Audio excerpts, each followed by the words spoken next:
Ladies and gentlemen, welcome to It's Rainmaking Time. This is Kim Greenhouse. It is critical that you learn about how the honeybees have been mysteriously disappearing across the planet, literally vanishing from their hives. There's something known as colony collapse disorder, a phenomenon that has brought beekeepers into crisis in an industry responsible for producing apples, broccoli, watermelon, onions, cherries, and 100 other fruits and vegetables. There is something going on the planet that deserves your prompt attention, and it is my great pleasure to bring forth the co-producers and directors of a movie called The Vanishing Bees.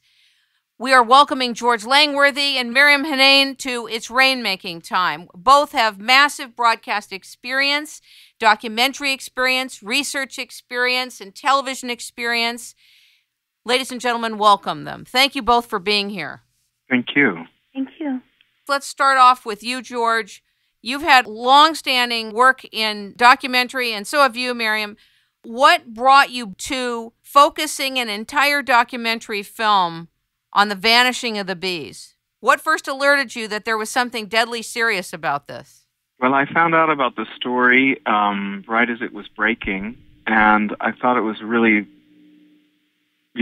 interesting kind of mystery about bees just leaving their hive, leaving the queen, leaving their babies. And then as I started to learn more about bees and honeybees and the agriculture industry, I realized it was just a story of massive importance. They're a sentinel of the environment and reflect the health of the environment, and they're responsible for pollinating, 1 out of every 3 bites of food on our table. And we started the story as a side project, shooting a little bit on the weekends. But eventually, Maryam and I felt it was such a vital story that we both left our jobs and devoted ourselves full time and just set out kind of with faith and credit cards to make this film. And eventually, the universe responded with support for us.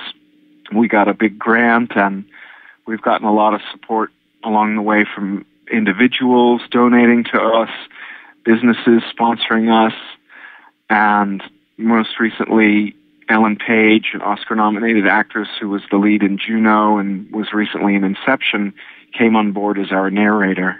Wonderful. Maryam, how about you? How did you first find out about this? Well, like George said,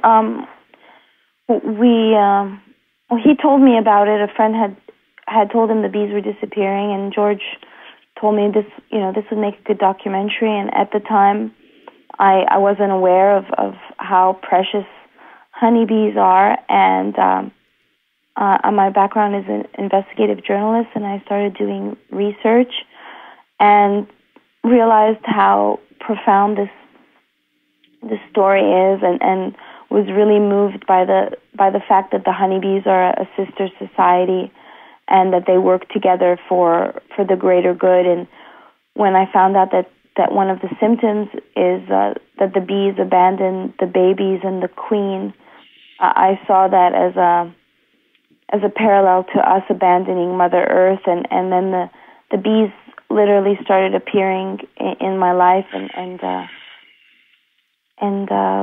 I just set about this journey, and it's kind of become our life for the past 3+ years.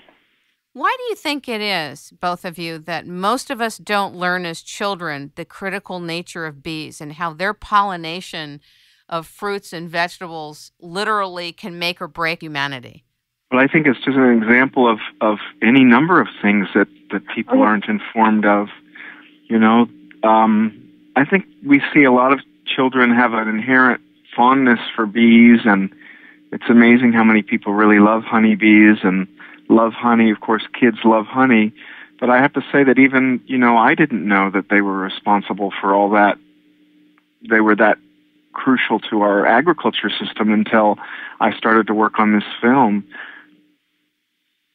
Yeah, I'd like to just add that, yes, there's so many things that we're not taught as children. There's so many negative programs that we adopt, and Yes. So it's just about education. I wanted to ask you both also what your take is on genetically modified seeds and therefore foods, and if this is impacting bees as well. Well, our film just touches very briefly on genetically modified foods. Certainly, it's part of the problem, and it's part of big agriculture. We know that one of the problems that we hear is that when corn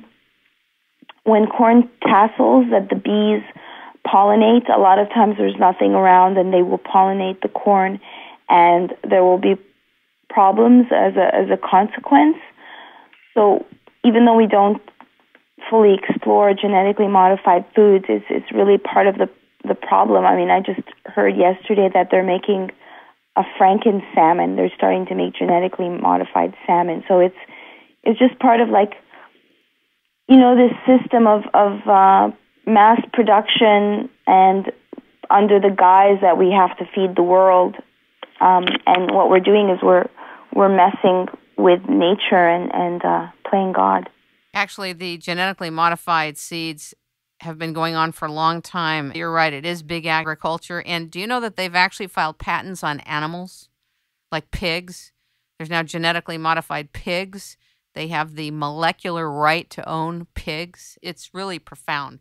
They may own honeybees. They've figured out the genome, and I've been kind of kidding around that they'll create a genetically modified honeybee, and then you'll have to go to whoever to buy your bee from, and it'll be kind of a disposable honeybee, because the way the agricultural government has responded, it doesn't seem like they care as to the extent that they should about the disappearing honeybees. And we explore the